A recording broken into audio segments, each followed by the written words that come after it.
उत्तर प्रदेश का मुसलमान किसके साथ, क्यों, ये वो तमाम सवाल हैं जो अब इस सत्र में हम आपके सामने रखेंगे और इन सवालों का जवाब तलाशेंगी मेरी सहयोगी रुबिका लियाकत, जो इस सत्र का संचालन करेंगी। एक एक करके जल्दी से मैं सभी खास मेहमानों को मंच पर आमंत्रित करती हूं। कांग्रेस की तरफ से हिलाल अहमद साहब, आपका बहुत स्वागत है, मंच पर आ जाइए प्लीज। समाजवादी पार्टी के नेता पूर्व सांसद जावेद अली जी हमारे साथ इस सेशन में हिस्सा लेंगे। इमेज खान साहब बीएसपी के प्रवक्ता हमारे साथ जुड़ रहे हैं इस सेशन में हिस्सा लेने के लिए। सैयद असीम वकार साहब एआईएमआईएम के प्रवक्ता हैं और साथ ही कमर अली बीजेपी नेता। और मैं रुबिका को बुलाऊंगी अब कि आ जाएं वो और इस सेशन का संचालन करें। जोरदार तालियों के साथ सभी मेहमानों का जरा स्वागत कीजिए प्लीज।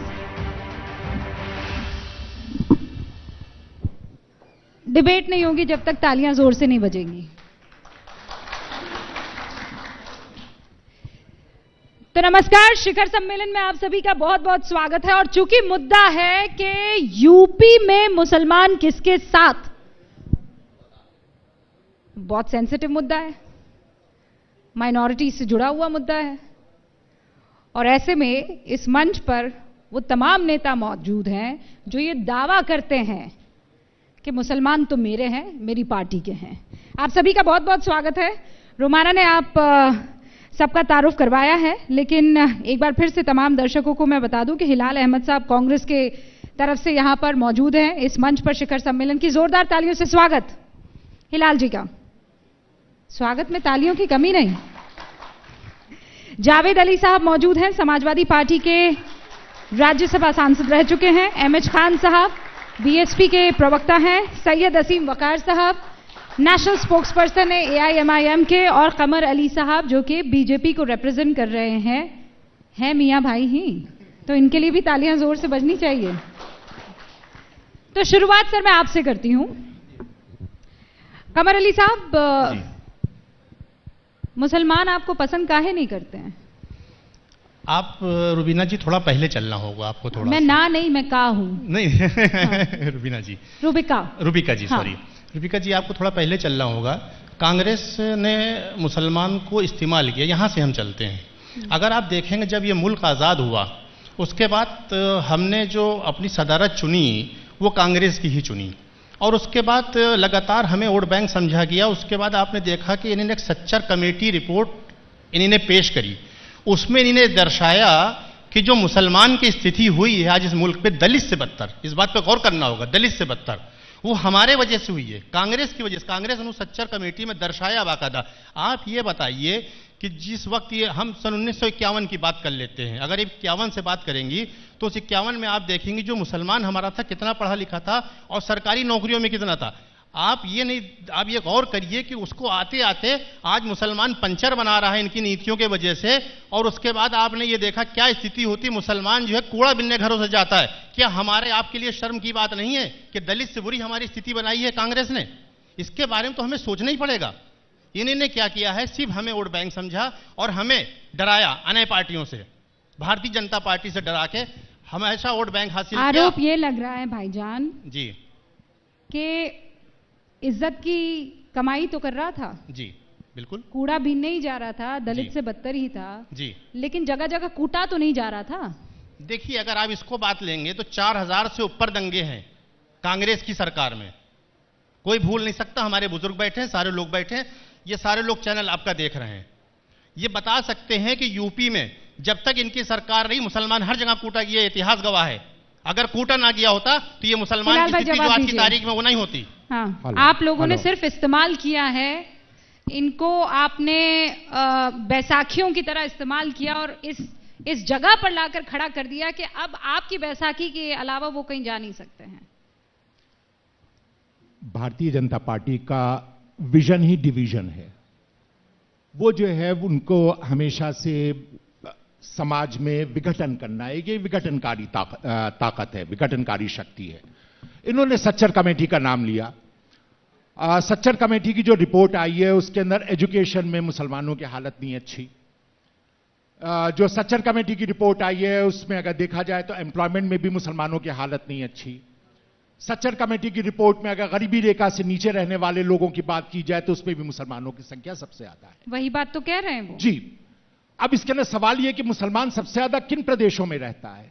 उत्तर प्रदेश में, जहां पर कांग्रेस जो है वो 30 साल से हुकूमत में नहीं है, बिहार जहां 30 साल से नहीं है, वेस्ट बंगाल जहां 30 साल से नहीं है, सबसे ज्यादा मुसलमान हिंदुस्तान का यहीं रहता है। एजुकेशन किसका विषय है? राज्य का विषय है। तो क्या यह राज्य सरकार इसका जवाब देंगी या केंद्र सरकार जवाब देगा? यह अपने आप में बहुत हैरान कर देने वाली बात है। यह सवाल तो हमको पूछना चाहिए उन क्षेत्रीय दलों से कि 30 साल में आपने मुसलमानों को कहां से कहां पहुंचा दिया। आज की तारीख में अगर उत्तर प्रदेश की बात की जाए तो उत्तर प्रदेश में जब हम समाजवादी पार्टी की सरकार की बात करते हैं, जिनको मुल्ला मुलायम सिंह भी कहा गया, हालांकि ये बात अलग है कि उनके बेटे अगर अब्बा जान कहा जाता है तो बुरा मान जाते हैं। एक जमाना था कि मुलायम सिंह यादव साहब जो है वो बहुत फख्र से कहा करते थे मुल्ला मुलायम सिंह अपने आप को। उनके टाइम में 2015 में यूपीपीसीएस का एग्जाम हुआ, लोअर सबऑर्डिनेट, अपर सबऑर्डिनेट। कितना सिलेक्शन हुआ मुसलमानों का? 1% से कुछ ज्यादा। 2014 में जाइए, कितना लोगों का सिलेक्शन हुआ? 2% से कुछ ज्यादा। अगर पूरे कार्यकाल में आप देख लें तो लोअर सबऑर्डिनेट में कुल 2%, अपर सबऑर्डिनेट में लगभग 3%। कि मुसलमानों के इकलौते आप ही हैं जो आगे ले जा सकते थे। जिन राज्यों में आप नहीं, वहां मुसलमान तबाह और बर्बाद। जिन राज्यों में कांग्रेस नहीं है वहां पर गरीब तबाह और बर्बाद हुआ है। आप अपने आप को तो संभाल लीजिए। क्योंकि आप मुसलमानों को कैसे संभालेंगे? आप खुद की तो सरकार बना नहीं पा रहे, आप कैसे संभालेंगे मुसलमानों को? यही वो वजह है कि कांग्रेस की अगर सरकार नहीं बन पा रही है तो मुसलमानों की यह हालत है इन 3 राज्यों में। वकार साहब, मुसलमान को अब तय करना होगा कि वो किसके साथ जाना चाहते हैं। गया ना 70 साल आप ही के साथ जाना चाहते हैं जिन्होंने उनकी दशा कर दी है। उत्तर प्रदेश में जहां 50% से ज्यादा लोग गरीबी रेखा से वोट बैंक के अलावा कुछ और, हिलाल भाई आपने वोट बैंक के अलावा कुछ और समझा क्या? अगर वोट बैंक समझा होता, अगर इनको वोट बैंक समझा होता तो सच्चर कमेटी की रिपोर्ट हम ना लेके आए होते। हम ये ना बताते कि मुसलमानों के गलत फैसले से, गलत क्षेत्रीय दलों को चुनने से आज उनकी ये दुर्दशा हुई। लीजिए आ गए क्षेत्रीय दल। आप तो बीजेपी के यार हैं। नहीं, इन्हीं ने कहा कि सच्चर कमेटी जो बनी ये बता देते कि 2005 में बनी। ये 30 साल की बात कर रहे हैं, लेकिन कमेटी बने हुए कितने साल हो गए? 15 साल। और खाली किसी स्टेट में मुसलमानों की हालत खराब नहीं है। हिंदुस्तान का कोई एक स्टेट बता दीजिए जहां मुसलमान की हालत अच्छी है। Karnataka, Kerala, Jammu Kashmir, sir, Goa, sir, Lakshadweep, Andhra, sir, हम बता रहे हैं आपको, नाम से बता रहे हैं आप, वहां पे कहीं के ऊपर आपको वो गरीबी देखने को नहीं मिलेगी जो वेस्ट बंगाल, बिहार और उत्तर प्रदेश में देखने को मिलती है। देखिए आपके साथ प्रॉब्लम क्या है, आप खूब चीख के बोले। सर आप अपनी प्रॉब्लम समझ लें तो सारी प्रॉब्लम सॉल्व हो जाएंगी। नहीं, हमारी प्रॉब्लम को छोड़ दीजिए हम पर। आप अपनी प्रॉब्लम समझ लेंगे तो बहुत सी प्रॉब्लम सॉल्व हो जाएंगी। सर प्रॉब्लम सिर्फ यह है कि कांग्रेस पार्टी मुसलमानों को चाहती है नौकर की हैसियत से अपने क्या रखना, गुलाम बनाकर रखना चाहती है। आप किस हैसियत से चाहते हैं जी? आप किस हैसियत से चाहते हैं? हम मालिक की हैसियत से चाहते हैं, पार्टनर की हैसियत से चाहते हैं, हक चाहते हैं। हम ये चाहते हैं कि मुसलमान जब हिंदुस्तान में खड़ा हो तो उसका नाम लेने से लोग डरे नहीं।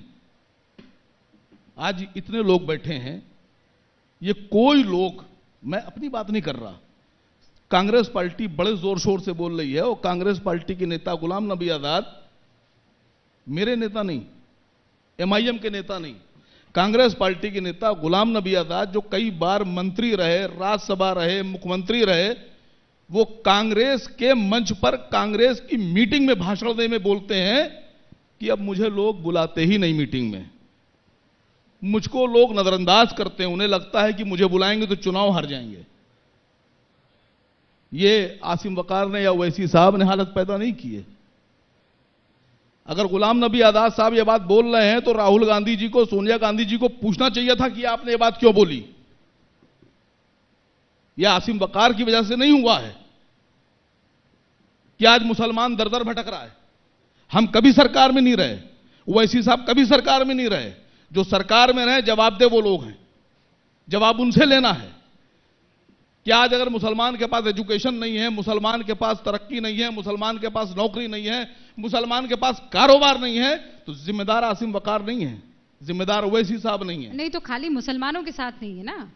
आप ऐसा क्यों करते हैं कि जब मुसलमानों को देखने लगते हैं तो आपको चाहिए कि सब कुछ सजाकर उनको थाल में दे दिया जाना चाहिए। एक सारे विक्टिम मुसलमान ही हो गए। एक बात सारी मुफलिसी, गरीबी, लाचारगी जो है वो आप लोगों ने मुसलमानों को समझ क्या रखा है कि बगैर आप लोगों की मदद के वो ऊपर उठ नहीं पाएगा। मैडम सुनिएगा बात, आप उनको डराएंगे, वो आपको वोट करेगा, ये विशिष्ट सर्कल चलता चला जाएगा, आप उनको मेन स्ट्रीम में आने नहीं देंगे। मैडम हम डरा नहीं रहे, ये डराते थे बीजेपी से, हम तो कह रहे हैं डरो मत, मुकाबला करो, और ये कहते हैं कि घर में बैठो मुकाबला मत करो। कैसे मुकाबला करें? ये कहते हैं कि हमको सब समाज पूरा का पूरी जिम्मेदारी हमको सौंप दो। असीम वकार साहब कैसे मुकाबला करें, बताइए ना मुझे, कैसे मुकाबला करें? सुनिए, आप कह रहे हैं कि गुलाम नबी आजाद जो है उनको बुलाने से आदमी डरता है उनकी पार्टी में। आपकी पार्टी में तो गणपति बप्पा मौर्य कहने से डरता है, फिर माफी मांगनी पड़ जाती है। बहुत अच्छी बात आपने कही। सुनिए बाप, अहमद पटेल साहब गुजरात में राहुल गांधी के चुनाव पे चले गए। देश के प्रधानमंत्री श्रीमान नरेंद्र मोदी जी गुजरात में खड़े होकर उन्होंने भाषण दिया, हे गुजरातियों, एक मुसलमान तुम्हारा मुख्यमंत्री बन जाएगा, होश में आ जाओ। राहुल गांधी जी ने दूसरे दिन टिकट कटाया, अहमद साहब को दिल्ली भेज दिया। राहुल साहब को मुकाबला करना चाहिए था। सुनिए मैडम, नहीं मैडम एक मिनट, मैं सिर्फ नाम भूल रही हूँ, मुझे राहुल गांधी जी को मुकाबला करना चाहिए था। कहानियों का राहुल गांधी जी को मुकाबला करना चाहिए था। मुझे एक सेकेंड, कोई सच्चाई नहीं। मुझे ये बताइए, ये सिर्फ AIMIM, मुझे ये बताइए कि साउथ का कोई राष्ट्रपति था मुसलमान बीजेपी के कार्यकाल में? राष्ट्रपति कौन था? प्रधानमंत्री का नाम बताइए मुसलमान। नहीं प्रधानमंत्री तो आप नहीं मैडम, कोई प्रधानमंत्री का नाम बताइए मुसलमान, और किसी डिप्टी प्रधानमंत्री का मुसलमान का नाम बताइए। मैं कह रही हूँ प्रेसिडेंट का नाम बताइए, आप काहे पीछे जा रहे हैं? प्रेसिडेंट का नाम बताइए ना। नहीं मैं प्रधानमंत्री का नाम पूछ रहा हूँ, हम प्रधानमंत्री देखना चाहते हैं देश का। अब्दुल कलाम का नाम लेने से आप क्यों प्रधानमंत्री मुसलमान देखना चाहते हैं? और जितने लोग यहाँ बैठे हैं इनमें से जो लोग हमसे सहमत हैं, देश का प्रधानमंत्री और मुसलमान हैं, वो भी चाहते हैं मुसलमान। देश का प्रधानमंत्री हिंदू और मुसलमान नहीं होता है, वो हिंदुस्तानी होता है। तो बनाइए, आप हमें हिंदुस्तानी नहीं मानती? वो हिंदुस्तानी होता है। आप हमें हिंदुस्तानी नहीं मानती? बिल्कुल मानती हूँ मैं, हम बन सकते हैं। लेकिन आप मेरे सवाल को इधर से उधर क्यों लेकर गए? मैंने आपसे कहा कि आपकी पार्टी में गणपति बप्पा मौर्य बोलने से आदमी को पीछे क्यों हटना पड़ता है? ये जिन्होंने बोला था, नहीं ये सवाल उनसे पूछिए मैडम। अरे आपके पार्टी, आप जय श्री राम पर बोल सकते हैं, अयोध्या पर बोल सकते हैं, तालिबान पर बोल सकते हैं, और वारिस पठान पर नहीं बोल सकते। तालिबान पर आपको भी डर लगता है? तालिबान पर तो प्रधानमंत्री जी नहीं बोल रहे। मेरी हिम्मत कहां से हो जाएगी प्रधानमंत्री जी बोले तालिबान पे? बोल ही नहीं रहे साहब, कह रहे हैं wait and watch, wait and watch. हाँ वेट एंड वॉच की पॉलिसी है देश की। प्रधानमंत्री नहीं बोल रहे तालिबान पे, मैं कैसे बोलूंगा? पॉलिसी है, सर्वदलीय बैठक हुई है, वो नहीं गए हैं क्या? तो सर्वदलीय बैठक ओवैसी साहब नहीं गए सर्वदलीय बैठक? प्रधानमंत्री जी बोले क्या? वो तो ओवैसी साहब बताएंगे ना। 3 घंटे बुलाया था ना। 3 घंटे में वेट एंड वॉच। 3 घंटे वेट एंड वॉच नहीं, तालिबान की हरकतों पर वेट एंड वॉच। इतना तो आपको पता है, विदेश नीति आप इतना टाइम से प्रवक्ता है। मैडम मैं आपसे कह रहा हूं, आप बताइए तालिबान के बारे में क्या बोला प्रधानमंत्री ने? मैं तो कह रही हूं वेट एंड वॉच, उसमें बोलना क्या है? तो यही तो मैं कह रहा हूं, वेट एंड वॉच। प्रधानमंत्री नहीं बोल रहे हैं, आप हमसे कह रही हैं तालिबान तो बोल रहे हैं। मैं एक बात क्या करा, देखिए मैं बताता हूं, ये विदेश नीति का इंतजार नहीं कर रहे हैं, इस बात को समझना पड़ेगा। देखिए ये विदेश नीति का इंतजार नहीं कर रहे हैं, जो इस तरह की लोग हरकतें कर रहे हैं मुझे लगता मुनासिब नहीं है। मैं बता दूं आपके चैनल के माध्यम से, माननीय प्रधानमंत्री जी ने हमेशा इस सरजमी के लिए अगर एक सर कटा है तो 10 काट के लाए हैं। इस बात को देखिए समझना पड़ेगा। एक आतंकवादी हमला हुआ है तो पाकिस्तान में हम घुस के गए, हम मारा है हमने। इस बात का किसी के पास कोई जवाब नहीं मिलेगा। अगर आज आप बात करेंगी कि मुसलमान कितना महफूज है यहाँ पे, तो मुजफ्फरनगर में 564 मुसलमानों को हमने फिर बसाया और समाजवादी ने उजाड़ा था। समाजवादी सरकार ने जब मुजफ्फरनगर में मुसलमान जब मारा गया, उसके बाद बाप बेटे ने सैफ में बैठ के डांस देखा था क्या? इस बारे में इनके पास जवाब है? जवाब दीजिए। ये मुसलमान की बात करेंगे, उसको कटवा देंगे और उसके बाद डांस देखेंगे सफाई में बैठ के, ये मुसलमान वोट बैंक हासिल करेंगे। जावेद अली साहब। भारतीय जनता पार्टी के प्रवक्ता मुजफ्फरनगर को याद कर रहे हैं तो मुझे कोई आश्चर्य नहीं हुआ, क्योंकि प्रधानमंत्री जी ने अभी 1947 भी याद किया है कुछ दिन पहले ही। जिस प्रकार की बहस यहां चल रही है, मैं उसमें बहुत ज्यादा दिलचस्पी नहीं ले रहा। मेरी पार्टी समाजवादी पार्टी हिंदू मुसलमान नहीं करती। समाजवादी पार्टी समाज के सभी वर्गों को, चाहे वो हिंदू हो चाहे मुसलमान हो, जो कमजोर तबका है, जो वंचित तबका है, उसको साथ लेकर के उत्तर प्रदेश को बेहतर बनाना चाहती है, उत्तम प्रदेश बनाना चाहती है। बस ओपनिंग रिमार्क ले लूं, थोड़ा देर से आए एक मिनट जरा, सिर्फ मेरे एक बात का, यही ताज होटल में, यही ताज होटल, एक मिनट मैं तो बात सुन ली है, आपका पूरा भाषण मैंने जनाब सुन लिया। यही ताज होटल में मायावती मेरे अखिलेश कुछ यादव जी सवाल बैठे थे, हैं। इसी ताज होटल में। प्लीज थोड़ा सा मेरी बात को थोड़ा जवाब दे दीजिएगा। आप वोट बैंक की राजनीति नहीं करते हैं। श्री अखिलेश यादव जी ने यहाँ सभा बैठ के कहा था 7% हमारा और 21% वो आपका और 19% मेरा। किसने बात करी थी, इस बात का जवाब ले लीजिए। अभी तो मैंने वोट बैंक का लफ्ज भी इस्तेमाल नहीं किया। मैंने कब कहा वोट बैंक? मैंने वोट बैंक का शब्द भी इस्तेमाल नहीं किया, लेकिन आपको जितना पढ़ाया गया है भारतीय जनता पार्टी की तरफ से, पढ़ाया नहीं आप गया इतना है। ही जब आप मुस्लिम की बात करेंगे तो उसका सुनिए, शोषण हुआ है, उसको पीछे ढकेला के इस बारे में बात करना गलत है। मुझे आप बात पता क्यों नहीं, मुझे पता नहीं आप यहाँ मुसलमान की हैसियत से बैठे हैं, लेकिन मैं समाजवादी पार्टी के प्रतिनिधि के रूप में यहाँ बैठा हूँ। जब बात होगी, जब और मुद्दा मेरे कुछ सब्जेक्ट, सवाल हैं भारतीय जनता क्या पार्टी है, के लोगों आप से। बात तो सब्जेक्ट नहीं हो रही मुसलमान की ना, तो उसके बारे में बात तो इस होगी। तरीके से बहस नहीं होती। अच्छा, इस एक तरीके सेकंड, आप से दोनों नहीं को है। रोक रही हूँ। रहने दीजिए। खान साहब, आप ये कह रहे हैं कि आप हिंदू मुसलमान नहीं देखते हैं। हम तो हिंदू मुसलमान की राजनीति नहीं करते हैं। तो ये MY का नारा किसने दिया? हमने कभी नहीं दिया।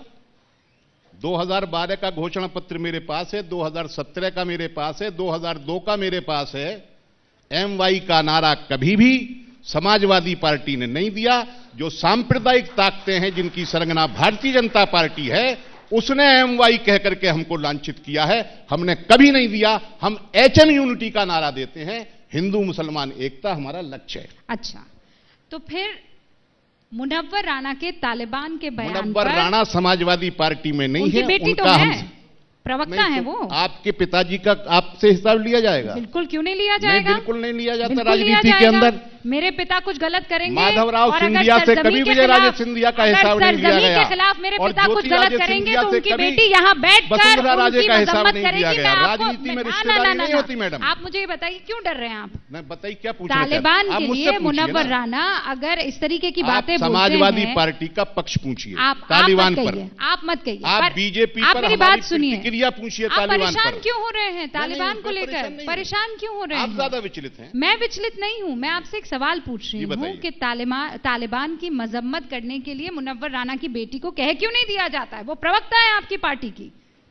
अभी तक भारत सरकार ने, न विदेश मंत्री ने, न प्रधानमंत्री ने तालिबान की मजम्मत नाम लेकर के नहीं की है, और की हो तो आप मुझे रिकॉर्ड दिखा दीजिए। आप मुझे ये बताइए कि आप एक बात, अब आगे सुन लीजिए। एक बात नहीं, पहले एक बात की वो हो जाए, सुन लीजिए एक बात। काउंटर हो जाए। नहीं, ये हुआ या नहीं हुआ? सर इंपॉर्टेंट है, रुक जाइए। आप हुआ या नहीं हुआ? तो आप ये कह रहे हैं कि आप तालिबान की मजम्मत तब तक नहीं करेंगे जब तक सरकार नहीं करती। ऐसा है। और जो लोग आजादी उनकी के बाद तारीफें से कर रहे सुनिए, हैं, सुनिए, मेरी बात उनकी भी सुनिए। आप मजम्मत ऐसे तब तक नहीं, नहीं आप करेंगे जब तक अपने सरकार तरीके से मजम्मत जवाब नहीं मत करती है। दीजिए। भारत आजाद होने के बाद से विदेश नीति के मामले पर राजनीतिक दलों के बीच में आम सहमति रही है।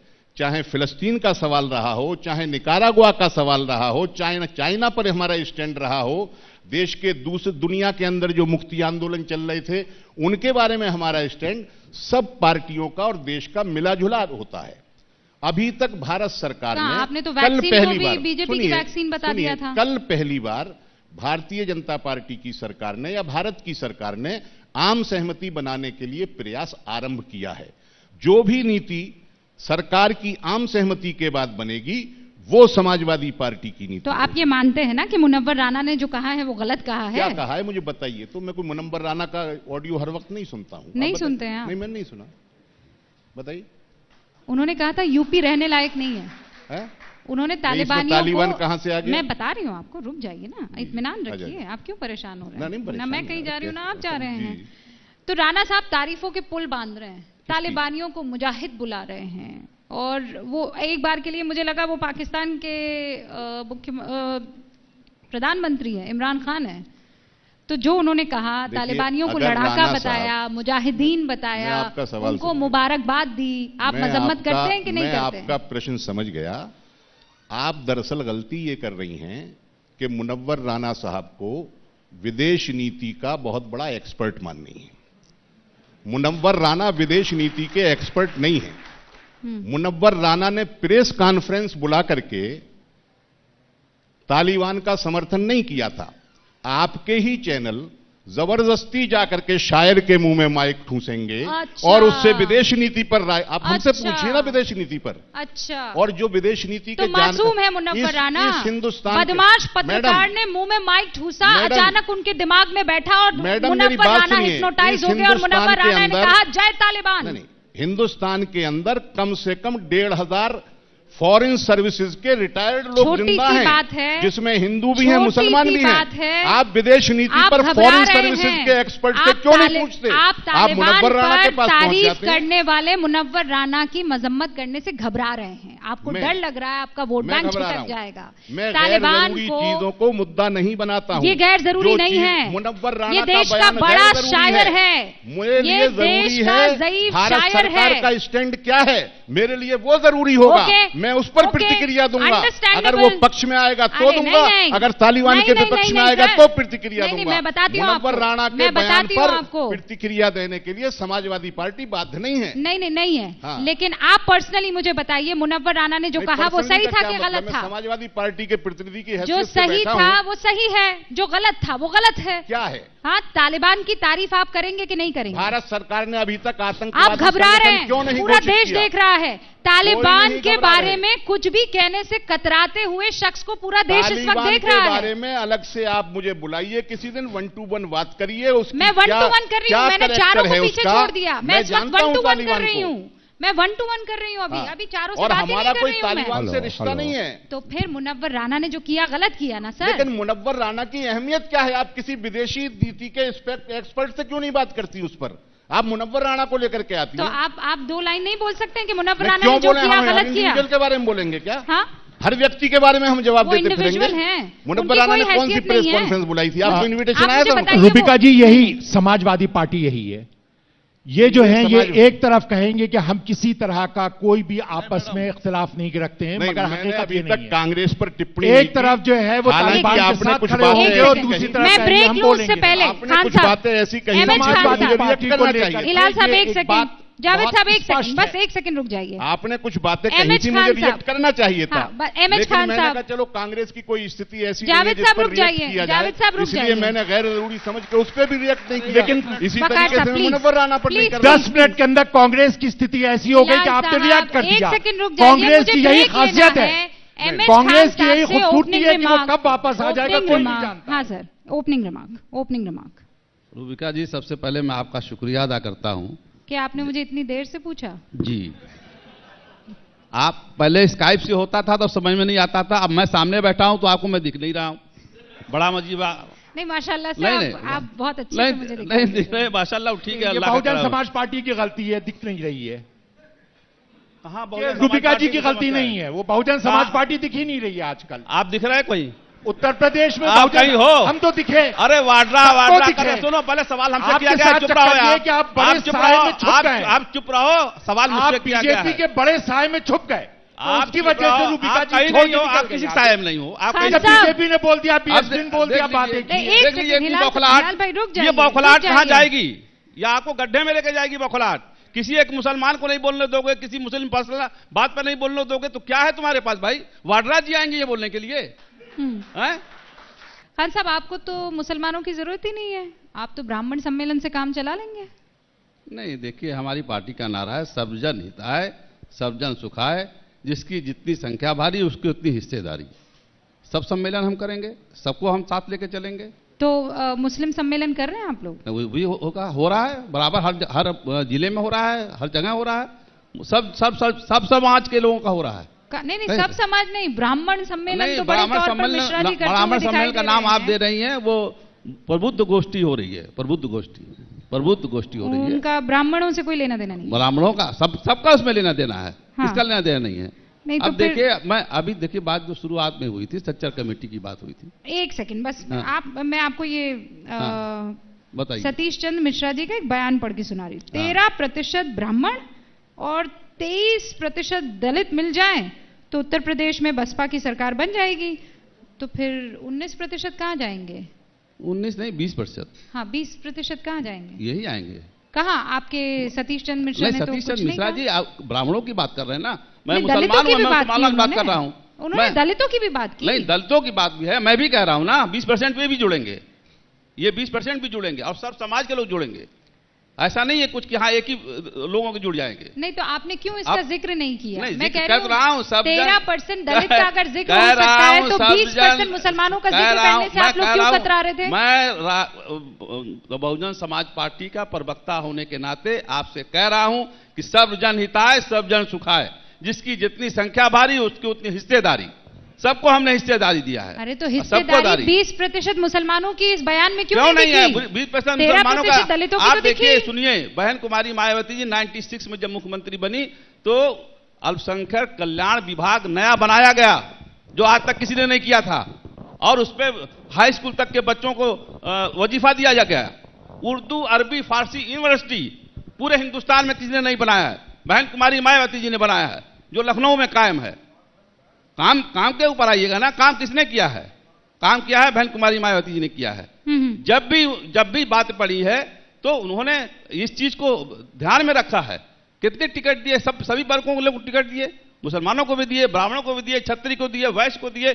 आपको याद दिला दूं, मैं लखीमपुर खीरी में एक हीरा ठाकुर नाई बिरादरी का आदमी था जो गोमती में खड़ा होकर के दाढ़ी बनाता था, लोगों के बाल काटता था।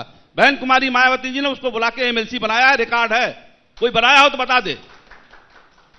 इस तरह से काम होता है, काम ऐसे नहीं होता एक नया पैसा उससे, ऐसा नहीं है कि हाँ चल के आता, किराया दे के बुलाया गया उसको। इतना काम कर रही है बहन श्री मायावती जी, तो फिर वोट क्यों नहीं मिल रहे हैं? मेट क्यों नहीं मिल रहा है? मेट मिल रहा है, कुल मिल रहा है, सीटें नहीं आ रही, अलग बात है।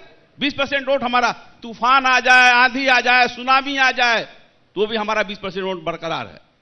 अब जिसको लड़ना है, आज हम जो लड़ रहे हैं, जिनको लड़ना है आगे बढ़ के लड़ना है, अपना वोट शामिल करें उसमें। ऐसा नहीं कि हवाई नेताओं को हम टिकट दे देंगे, नहीं देंगे। अब हम ऐसे लोगों को देंगे टिकट जो जमीनी स्तर के नेता हैं, जो जमीन में गांव में काम करते हैं, जो देहात में काम करते हैं, जो जनता का काम करते हैं, उनको टिकट दिया जाएगा। अब हवाई टिकट नहीं दिए जाएंगे। इस बार किसके साथ जाएंगे?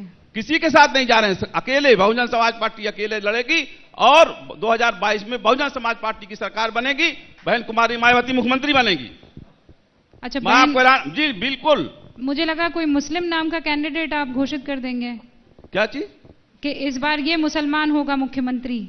कौन कर रहा है? एमएच खान साहब होंगे मुख्यमंत्री। नहीं, कौन कर रहा है? नहीं, मैं तो चाह रही हूँ। नहीं, आप चाह रही हैं, आप उनसे नहीं पूछ पा रही हैं, उनसे नहीं पूछ पा रही हैं भाई। सवाल इस बात का है, सवाल नहीं तो आप नहीं चाहते कोई मुख्यमंत्री बने? ऐसा नहीं, हिस्सेदारी पूरी मिलेगी। एक मुसलमान मुख्यमंत्री आप नहीं चाहते हैं? 2007 में मुख्यमंत्री थी तो नसीमुद्दीन सिद्दीकी। अरे भाई वकार साहब तो पीएम बना रहे हैं, आप पीएम नहीं बना पा रहे हैं। वकार साहब की हम बात नहीं कर रहे हैं, हम आपसे अपनी बात कर रहे हैं। नहीं, हम आपकी अपनी बात कर रहे हैं। मैं कह रही हूँ हम वकार साहब की बात कर रहे हैं। एआईएमआईएम पीएम बना रही है, आप सीएम ही बना दीजिए। देखिए ख्वाब में तो हम राजा किन्नर नरेश हो गए, हम तो खुद ही मुकुट लगा के बैठ जाएंगे ख्वाब में, तो क्या करेंगे उसके लिए? वकार साहब मुकुट लगा के बैठ रहे हैं। ख्वाब देखना तो सब कोई बुरा बात नहीं है, सबको ख्वाब देखना चाहिए। मायावती जी को भी तो ख्वाब नहीं बना रहे हैं। देखिए हर एक मुंगेरी लाल जी के हसीन सपने से ज्यादा सुनिए आप, देखिए सुन लीजिए, सच्चर कमेटी बात सुन लीजिए।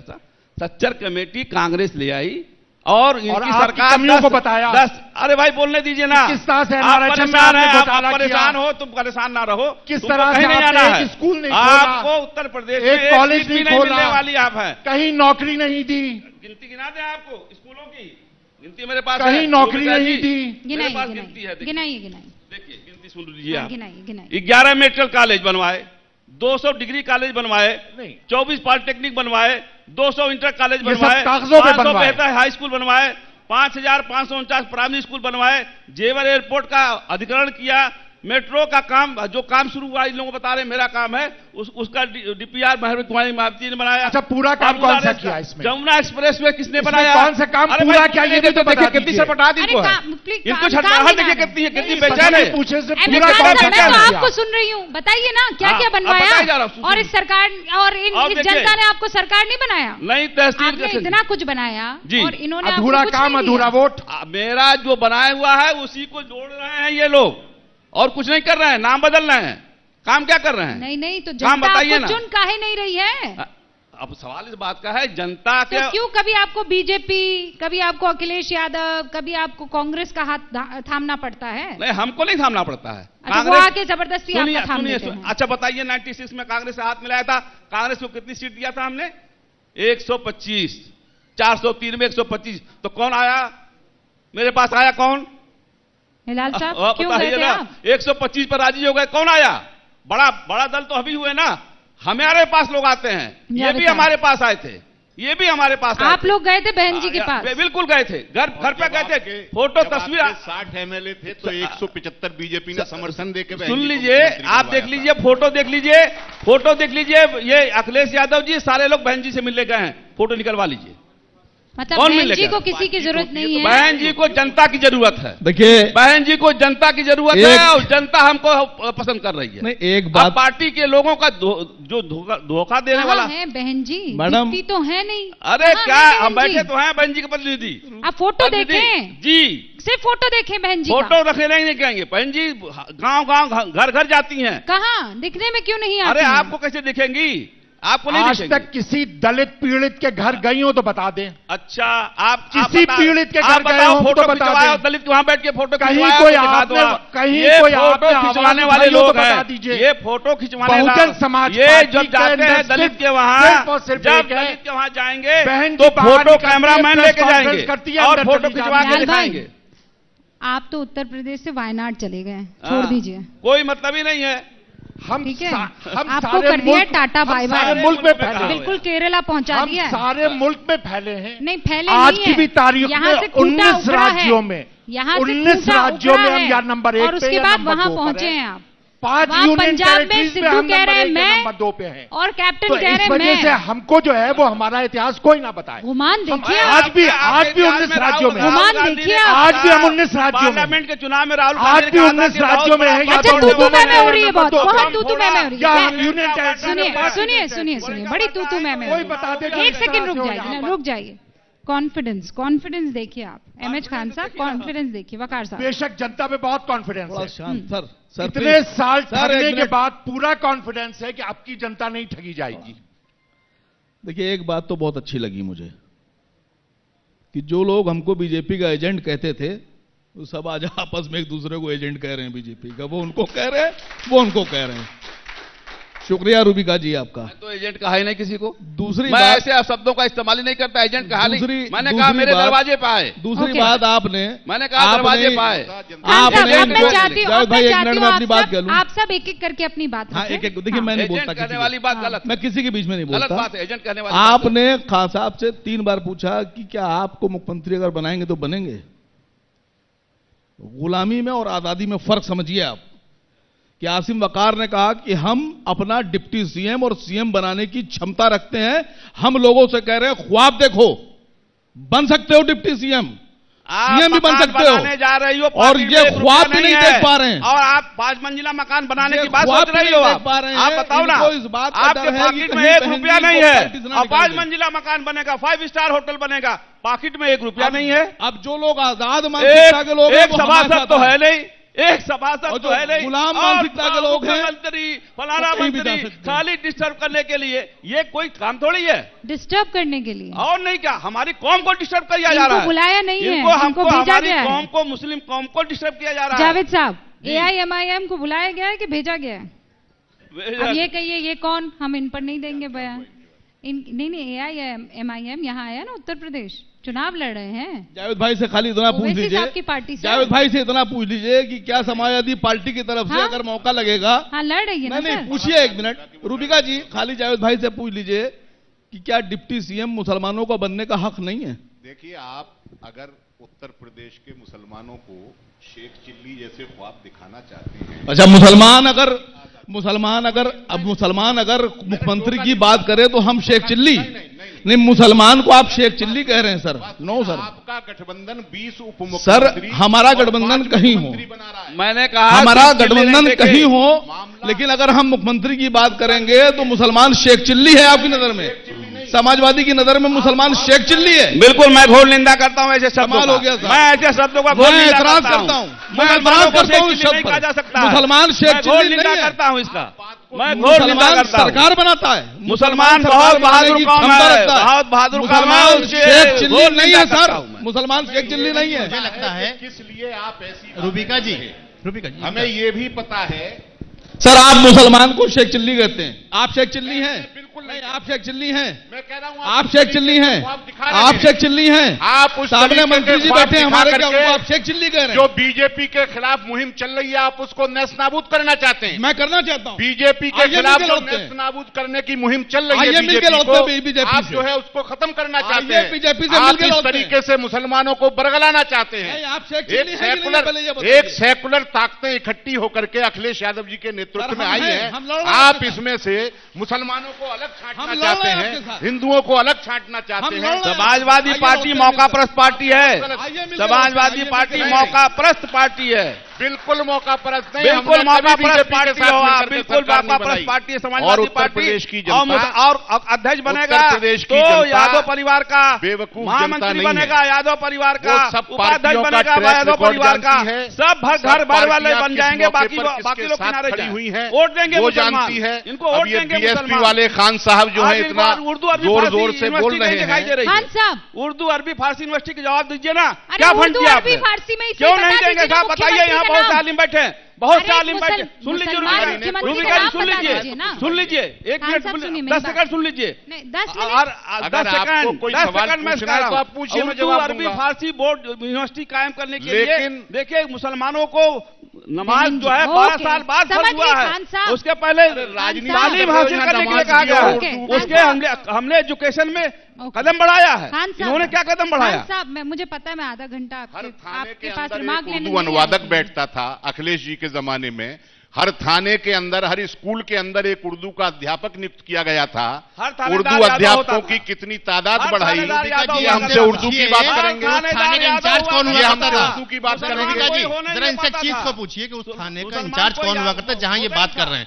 देखिए, एक बात होना चाहिए रूबिका जी, एक बात को होना चाहिए। बात पूरी देखिए, एक बात होना चाहिए कि माननीय योगी जी की जो सरकार दंगा मुक्त है, इस बात पे कहिए, इस बात पे बात होना चाहिए। दंगा मुक्त सरकार, पहली ऐसी सरकार आई है माननीय योगी जी की जो दंगा मुक्त सरकार है। कहीं दंगा नहीं हुआ, अमन चैन से सारे लोग उत्तर प्रदेश के सोते हैं। ये अपने आप में बड़ी उपलब्धि है। आपके वक्त पे क्या चैन स्नैचिंग आप रोक पाते? छोटी सी घटना है, हमारे वक्त पे होती हो तो आप बताइए। आप दंगा नहीं रोक पाए, छोटी चैन स्नैचिंग नहीं रोक पाए, आप हिंदू मुसलमान झगड़े नहीं रोक पाए। क्या किया आपने? आपने 36 लाल बत्तियां अपने परिवार में बांटी हैं। आपने लिंचिंग का नाम सुना है? भ्रष्टाचार मुक्त सरकार है। भ्रष्टाचार हमारे क्या होता ही नहीं है। आप बताइए कितने भ्रष्टाचार आप किया? आज भी अधिकारी आपके जो है जेल में है, ये आपको अवगत है? लिंचिंग का नाम सुना है? आपने सुना है कि बीजेपी सरकार के मंत्री ने लिंचर्स को घर पर बुला करके उनका स्वागत किया था? 7%, 19%, 21% वोट बैंक की बात करते क्या जेबा देता है? आप इस स्टेज पे, यही ताज होटल था, आपके नेता बात करते थे। लिंचिंग की बात पर आप क्यों इधर लिंचिंग सीएजी की रिपोर्ट मैं आपकी बात दे रहा हूं। सुनिए, कहीं घटनाएं हुई, उस पर माननीय प्रधानमंत्री जी बहुत सख्त हुए, माननीय मुख्यमंत्री जी हुए। हमारे यहाँ 24 करोड़ भारतीयों के मुख्यमंत्री हैं सीएम योगी जी। उनके नेतृत्व में जो सरकार चल रही है, वो इतनी सख्त सरकार चलती है कि एक संदेश जाता है, कोई भी जाति धर्म का क्यों ना हो। संदेश जाता है? बिल्कुल संदेश जाता है, हर जगह संदेश दिया। जहां के भी आप बात करेंगी वहां कोई भी संदेश किसी तरह का कानून व्यवस्था हमने जो कायम किया है वो नजीर है उत्तर प्रदेश में। कानून व्यवस्था? जी, कानून व्यवस्था के मामले में। लिंचिंग, देखिए लिंचिंग मैंने आपसे कहा, उस पर मुख्यमंत्री जी बिल्कुल सख्त हुए, प्रधानमंत्री जी बिल्कुल, कहीं कहीं एक आध घटना हुई, उस पर फौरन कार्रवाई हुई। देखिए मानना पड़ेगा कार्रवाई। अरे आप लिंचिंग कितना मुसलमानों को मरवा दिया रूबिका जी, आप जरा सोचिए, यही समाजवादी है। तो हमें वोट बैंक चल इतने मुसलमानों को मरवा दिया, लिंचिंग में एक आध मर रहा है तो कोई बात मैंने ये नहीं कहा, उस पर सख्त कार्रवाई हुई है। हमारे माननीय प्रधानमंत्री जी ने, माननीय मुख्यमंत्री जी ने, कभी भी ऐसा कोई प्रधानमंत्री नहीं गुजरा, मुख्यमंत्री नहीं गुजरा। सुनिए, अगर ये मुसलमानों पर दिल लुटाने की बात कर रहे हैं तो आप लोग हिंदुओं पर दिल लुटाने की बात कर रहे हैं। हम तो बात करते हैं सब भारतीयों की बात करते, भारतीय जनता पार्टी सबके साथ, सबके विकास, सबके विश्वास के साथ हमारी सरकार चल रही है।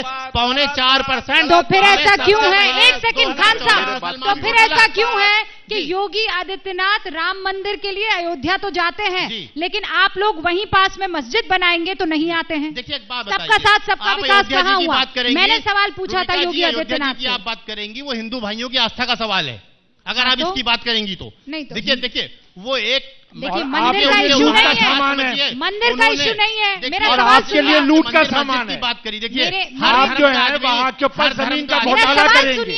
मेरा सवाल सुनिए हिलाल साहब, एक सेकेंड जी बताइए।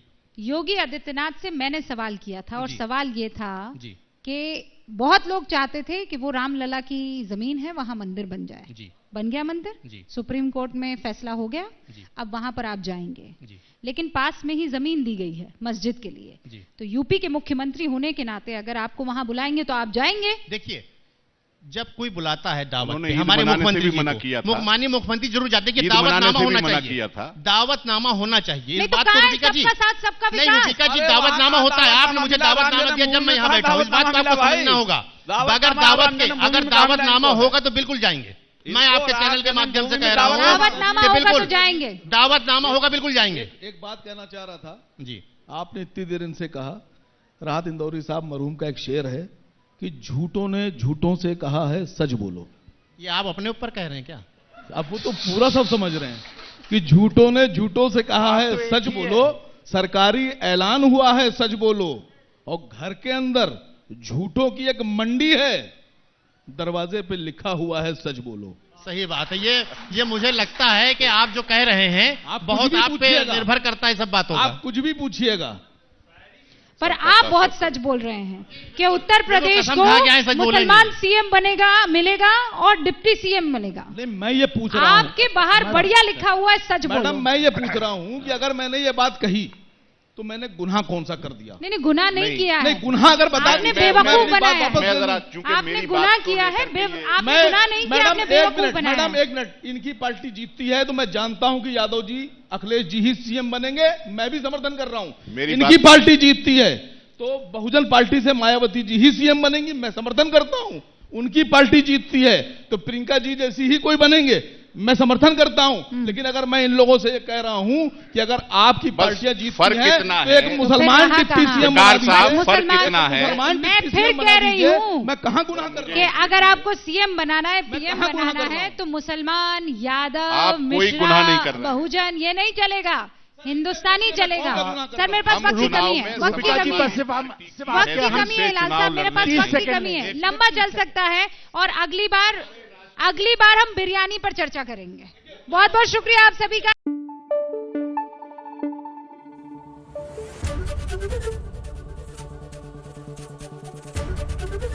एबीपी न्यूज आपको रखे आगे।